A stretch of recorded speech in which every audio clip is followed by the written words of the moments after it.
On this week's episode of A Drier Dose of Disney, Jared takes us to Minion Land and Villain Con at Universal.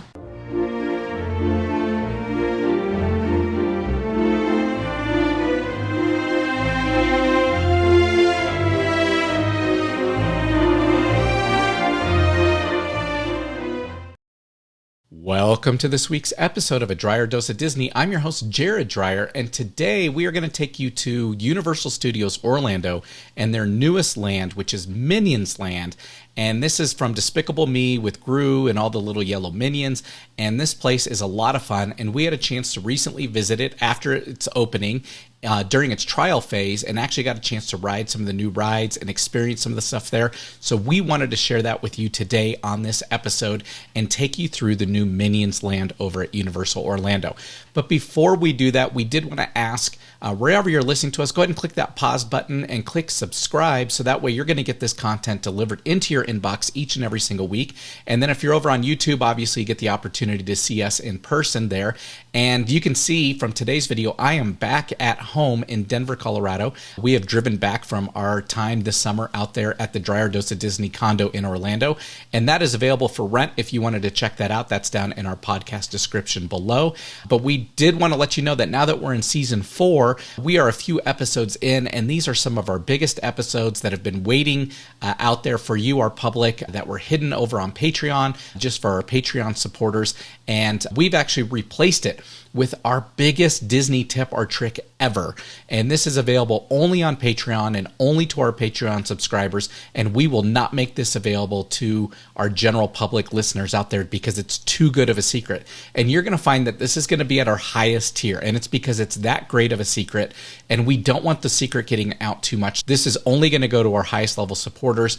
And don't get me wrong, we have a lot of supporters out there and we want to thank you. But what we saw is a lot of people would join for a month or two and support us for a month or two just to get access to our Butterbeer and our How to Go to Disney for Almost Free episodes, which are now available to the general public. This episode, we are not going to make it available, like I said, to the general public, but we're going to put it at the top tier, and that's because we get a lot of people that subscribe, they'll watch that video, and then they'll unsubscribe. We wanted to make sure that you get the most bang for your buck because this is such a good secret. So definitely go check us out at Patreon. Their link is down in the description below. And then for today, you can see that I'm wearing my cool Jaws shirt. Jaws is one of my favorite movies, and I love the Universal Parks, and I love all the Jaws theming that's at Universal Orlando. And so I love to just go take my picture with the shark and hang out around that part of the park and see all the cool merchandise. This is my RSV LTS shirt, and we did get a couple comments that people were like, isn't the company called Roosevelt's? Yes, 100% it is, and we love the Roosevelt shirts. The issue is if I say Roosevelt shirts, you're going to go Google that, and you're not going to be able to identify when it says RSVLTS. So that's why I use the acronym is just to get you guys easy access to it so you can find it easily online. And again, I don't get paid for saying this. I just really love their shirts. I have a whole bunch of them now, and I just keep ordering more and more, and they're great for the parks because they're lightweight, they breathe really well, they dry really quick, and when you wash them and stuff, they don't get wrinkles like some of the other Disney shirts do. So a really cool thing about their shirts. So you want to check it out. And I'm going to keep highlighting different shirts as I get those. But we do like to also let you know that we have our I Can Do This All Day gear over at our Etsy shop. That's also in the description below. You can see the water bottle there over my shoulder. So help support our podcast through our gear there. And I can say I wore that gear quite a bit to the parks this summer, and every single time I did, I got tons of comments. People would be in line and they'd say, I love your shirt. I love that you say you can do this all day. And I would show them where you could order it, and we saw a lot of orders go through every day that we were in the park. So a lot of cool things happening over there, so go check out our Etsy page. But with that, let's go ahead and dive into our episode. And actually, I decided I'm going to do 2-part episodes. So I'm going to do this episode today talking about Minions Land over at Universal Orlando and what to expect when you go there and what kind of cool things they have going on. And then next week, since we're going to be talking today about Villain Con, the new shooting game over there at Minions Land, I'm going to talk next week about Buzz Lightyear, and that's going to be at both parks, so both Disneyland and Disney World Magic Kingdom. And I'm going to tell you how to maximize your score because there's a lot of really competitive people out there. So I'm going to highlight that today for Villain Con, and then next week I'm going to talk about Buzz Lightyear. And then maybe eventually I may do the Midway Mania as well. That's a really fun ride, and that one's got some really cool things, but that one's a little more difficult to do. It's not as easy as just going in and doing a couple things and maxing out your score. So we're going to be talking about that. Now, Let's talk about Universal Orlando. Obviously, you've got two big parks there. You've got Islands of Adventure and you've got Universal Studios Orlando. And the Minions Land is going to be at the Universal Studios side. It's not in Islands of Adventure. So when you're walking through City Walk, you're going to want to go right at the bottom of the hill, and that'll take you around over to Universal Studios Orlando. And know that the Minions Land is in the front of the park. So it's very quick and easy to access. I do recommend when you go, you're going to want to rope drop this area of the park because it does get very busy throughout the day. Even in the preview that we got to go to, it was very busy. And perhaps the longest line that exists at Universal Studios Orlando is going to be at the Minions Mayhem ride today. Now that'll probably switch over to VillainCon as soon as that gets open and going as well. But that's where your longest lines are going to be. So you're definitely going to want to rope drop over there. So let's talk about what the layout is and how it all works. But when you go in, just right there off the main street, you already have Minion Mayhem. This is a 3D simulator ride through Gru's lab where the Minions are going to be doing all kinds of crazy chaos, and they're going to be taking you through the lab. This is, like I said, typically the longest line at the Universal side of the park. So if you want to ride it, I do recommend you rope drop it. Like I just said a second ago, when VillainCon opens, that'll probably be split between the two.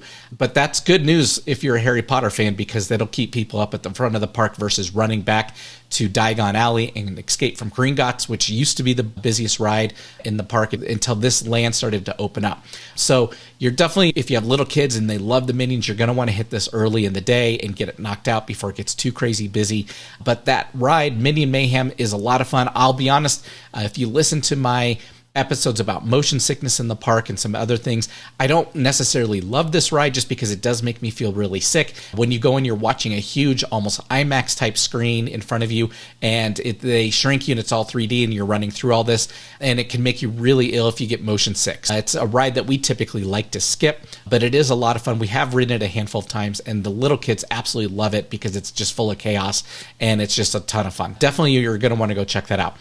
But aside from Minion Mayhem, they've done a few different things. So, they took out one of my favorite restaurants, which is the Monsters Cafe, but they did replace it with the Minion Cafe and Bake My Day, which are two new eateries there at Universal Studios Orlando that are tied to the Minions Land. They also added the new ride VillainCon, which is where you're blasting minions and all kinds of crazy things there, and that one's a lot of fun as well.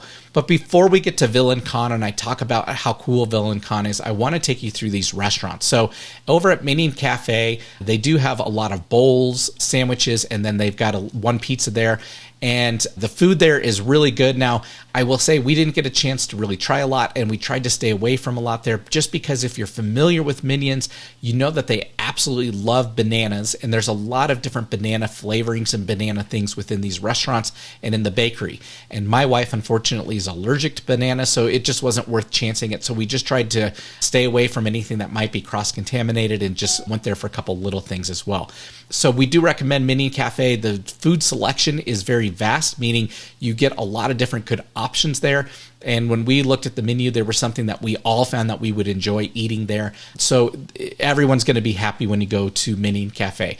I really thought the bowls and the sandwiches looked good. My daughter thought the pizza looked good. So you can definitely try those out. Now, Bake My Day, which is right next door, we were really looking forward to getting some new sweet options and some new treats that are available in the parks, and they do have that. Just know that if you've been over to Islands of Adventure and you go to the Dr. Seuss land, they also have a bakery in there. The Dr. Seuss bakery is much larger. You're going to have a lot more options and a much wider variety of selection over at the Dr. Seuss bakery. Here at Bake My Day, you only have a very small display case, only a few things in there, and then it's more of a candy store. So you're going to have a lot of candy options, and then of course everything in the display case is typically going to have some kind of banana item in there or associated with it. So do be cautious of that if you don't like banana, or maybe you're allergic like my wife. It may not be the best place for you to go. If you go further back into the park at Universal Studios Orlando, you do have Diagon Alley as well as the Simpsons Land, and there's a lot of different food options between the two areas over there. And in Diagon Alley, they've got their own sweet shop and ice cream parlor and butterbeer and all that. So don't feel too stressed if you walk into Bake My Day and you feel like none of this stuff really appeals to me. You've got so many different food options throughout the park. You're going to find something that you love. Just know it is very much geared towards the little kids and the Minions. And likewise, like I said, Islands of Adventure has Dr. Seuss area, and they've got very similar items over there for Islands of Adventure. Now, the big thing, this is what everyone wants to hear about, is Villain Con. So Villain Con is a new shooter ride over there at Universal Orlando. It is a lot of fun. It is very interactive, and it is very different from many of the other shooter rides that are out there. So what I want to do is I'm going to take the next few minutes to walk you through what to expect on this ride, what it's going to be like, and then how you can really maximize your score and do really well on this. Know that they did take over the Shrek Theater to put this in. The Shrek Theater is now gone, so it's in a very large warehouse-sized building in there. The queue is mostly outdoors. Now, if you've been to Orlando or you've listened to this podcast enough, you know that actually disappoints me, just because being in Orlando, it is very hot out there and there's a lot of concrete at Universal Studios. And so that's going to definitely kick the temperature up a little bit. And having most of the queue outdoor, you are going to sweat. So that's why it's best to hit this first thing in the morning. We did rope drop it, and it only took us about 5 minutes to get in. And so it wasn't bad at all. We were able to get through the outdoor part of the queue. Now, if you're midday, late day, I can imagine you may have an hour-long wait, with the majority of it being outside. They do have some coverings over the area. They have some of the umbrellas up, similar to the Velocicoaster area. So it's not terrible. You can find some shade when you're waiting in line. You're not directly exposed to the sun, but do know it's going to be a little bit warmer out there in this queue as you go through it. There is a really short indoor portion of the queue, which is actually really cool. It's very interactive. It's very high tech. They've got a lot of cool LED screens going on with a lot of the villains and a lot of the different things you're going to see throughout the ride. But it's very short. So you're only going to go through a couple different switchbacks in here before you're boarding the ride. Do know that once you get in there, you do get a chance to cool down for a second, but you're going to be getting on the ride really quick from that point in time. That's also good to know, though, as you're getting in there. Once you go into the building, the ride's not far. Now, once you go through there, you're going to have a short little room that's going to tell you that you're going to take a gun from a rotating wall. The best way I can describe it is when I went to college, there was a tray return, a cafeteria tray return that was a wall. You put your tray on it. It went around to the backside and it kept loading empty slots, right? These guns work very much the same way. There's a rotating wall. You're going to walk up, take your gun from the wall. It disappears and comes back around, and it's fully loaded again as it comes around. It was a really slow moving wall, so note that is really pacing the traffic for this ride, as well as the fact that you're going to be on a conveyor belt. The ride is very fixed as to how many people it can take and how fast it can take them, and the gun wall is no different. So when you do get in there, you're going to see it's moving a little bit slow. That might frustrate you or maybe some little kids just because it moves very slow, but there is an attendant there. They're going to help you, and it doesn't take too long. You're going to be able to get a gun and go into the next area, which is when you're going to actually get on the ride. So from there, once you have your gun, you're going to walk over. There's a conveyor belt with dots on it. The dots do alternate left and right, and they're going to tell you to stand on the dot, and then you're going to go through the ride standing on there, okay? The gun does have two buttons. So you have a trigger button like normal, like any other gun. That's going to be your primary weapon, which is just a laser. And then it's got a thumb button up on the front. So basically, if you're holding the gun, and I'm demonstrating on the video right now, you've got your right hand on the trigger, your left hand is holding the front of the gun. There's a button up there for your big missile type weapon.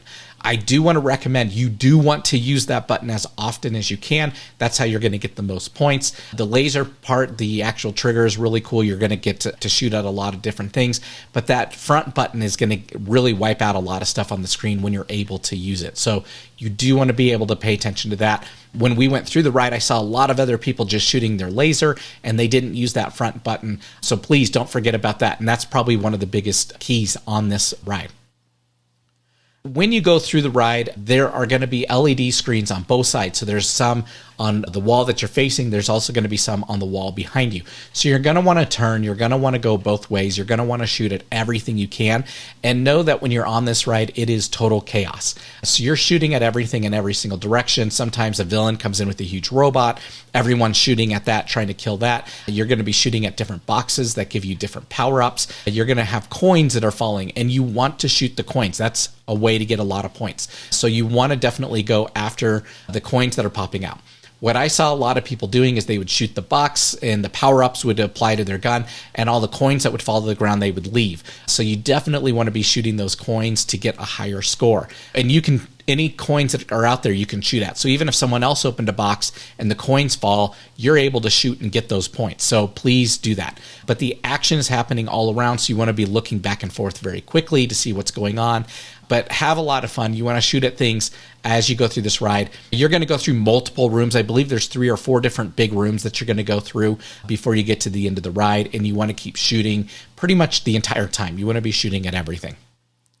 I will say the biggest downside to this ride, and I've seen this a lot online from other people that have ridden it as well. I do follow a lot of blogs and a lot of people that are doing podcasts like we are, and they all were saying the exact same things that we thought, and that is that towards the end of the ride, this gun starts getting a little bit heavy. So as you're carrying it, it's a bigger like plastic Nerf gun. It is a little bit heavier than your traditional Nerf gun, but it is very good in size. And towards the end of the ride, after you've been holding it for a few minutes and shooting quite a bit, your arms will start to get a little bit tired. Now, I can only imagine if you had a little kid there with you, obviously they would be pretty tired at that point. Their arms are going to wear out pretty quick. But I also imagine that they're pretty excited and they may have a little bit of adrenaline kicked up. And because of that, they may make it through the ride without complaining. But do know that these guns do get heavy. One thing that you can do is you can link your Universal Experience app to this ride, and it can give you some more interaction. When we were there, that was not ready to go because we were part of the beta testers, and so we didn't get a chance to experience that. So I don't know what that does any different for you as you go through it, but know that is an option. You are going to see advertisements for that throughout the park, that you want to be using your Experience app there to link to get some more things out of the Villain Con ride. Now, for today, our I can do this all day tip of the day, like we do every single week, is that you want to figure out as soon as you start this ride where your icon is that you're shooting at. So when you look at the screen, you're going to see probably 20 or 30 different like little circles that are up on the screen, and these are all representative of different guns that are pointing at the screen at that point in time. So what I recommend is as soon as this ride starts, aim your gun towards a corner of the screen. So the top corner, bottom corner, aim it towards a corner just to figure out which one is yours. If everybody's aiming at the middle and everyone's shooting, you're not going to know which one is yours. What you want to do is you want to not only identify the color, but you want to identify the symbol. There's only a handful of colors. There's reds, blues, greens, things like that that are out there. But each icon that's on the screen has a different symbol. So like mine had a lightning bolt and it was green. There were probably 4 or 5 other green ones on the screen. So when you're looking for yours, obviously since mine was the lightning bolt, I wanted to find the lightning bolt up there on the screen. And that won't change throughout the game. So as you're shooting the different power-ups in the different boxes and your gun becomes more powerful, you're still going to see, like for me, mine was the lightning bolt. You're going to see that lightning bolt that's up there. Knowing where you're shooting at is a huge advantage. You do not want to think about this gun like a normal gun where, you know, you're going to be looking down the sights and trying to aim at something. No, you want to hold this at chest or hip level, and you just think of Arnold Schwarzenegger like in Predator. You just want to be taking this gun back and forth. You want to be shooting at as many things as you possibly can on the screen and blowing them up and then using your special weapon as you go through the game. By knowing which icon is yours, you're going to know exactly where you're positioned and what you're shooting at. So that's my tip of the day, is identify that at the very, very beginning. Aim at a corner, figure out exactly what icon is yours, and then as you're looking around and you're shooting at things, where you're shooting at through the rest of the game. And then, like we said, you definitely want to be using that thumb trigger for the bigger explosions. Now, as you go through the game, you're going to be earning bananas, and those bananas are your secret weapon, right? Now, on the gun, it will tell you how many of those secret weapons you have available. And I looked down at a couple different times, and I had 13 of them available just because I kept shooting different bananas and different items throughout the game. So at that point, I was about halfway through the game. I just started launching these things everywhere, and I kept accumulating more. So know that weapon is available on the front of your gun, and you do want to use it as often as you can to maximize your points. I can say when we got towards the end of the ride, my score was over 500,000, and my wife and daughter each hit about 150,000. I asked them, did you use your special weapon at all? They both said no. I asked them, did you know where you were aiming at? And they said no, there were too many things on the screen and they hadn't thought about it. And again, this was our very first time writing it, so I hadn't thought about it until maybe a few seconds into the game, and I was like, I got to figure out which one's mine. And I looked over to the corner and aimed to the corner, and then I knew which one was mine. Knowing that obviously made a huge difference in score. Like I said, they each hit about 150. I hit 500,000 points, and it was because I used my special weapon. I was shooting at the coins, and I knew which target was mine. So those are my tips to winning this game if you're a competitive person. Share these tips with your kids, right when they start, figure out which one's icon's theirs and shoot at the coins and use that special weapon and you'll do great. You're going to have a ton of points. As you go through this ride, every single villain you come in contact with, every single box you get shot, it gets destroyed. So it's not like you win or lose. It's just how quickly you do it and how many points you're going to get while doing it. Once you finish the ride and come off, of course, you're back into a gift shop. They have a lot of cool things. They do sell the guns if you wanted to buy a gun. Again, this is not one you can take back through the ride to use on the ride, but you can take it home with you and use it at home, obviously with your siblings or your friends, and pretend shoot at them as well. So they've got a lot of cool merchandise, but basically Minions Land now is a restaurant, a bakery, and 2 rides there at the front of the park, and it is a lot of fun. This is a little bit different than Universal Studios Hollywood that does have the Minion Mayhem ride as well, but they also have a kiddie area with a few little rides there. They've got a little bit of a carnival, and then they have the ride, The Secret Life of Pets, which we did last time that we were out there, and that one was a lot of fun too. But this is more of an Illumination land out there at Universal Studios Hollywood than a Minion land like what you're going to have at Universal Studios Orlando. Just know that it's a lot of fun. The little kids are going to love it. And if you do have little kids, like I said earlier in the podcast, I'm going to recommend you knock this out first thing in the day just because of that outdoor queue and the fact that this is the place where the 2 longest lines will be once this thing is up and fully operational, which will happen by about the time you guys are listening to this podcast. So with that, we wish you a very magical week as you're planning your next vacation. I encourage you to listen to us next week as we're going to take you through Buzz Lightyear, and we're going to talk both Magic Kingdom in Orlando and Disneyland in Anaheim. And I'm going to tell you how to maximize the score at both, which I have done, and I'm a galactic hero at both Disneyland and Disney World multiple times. And I'm going to tell you how to do it and how to get the perfect 999,999 score on your Buzz Lightyear ride. So tune in to us next week, and we'll talk to you then. Bye-bye.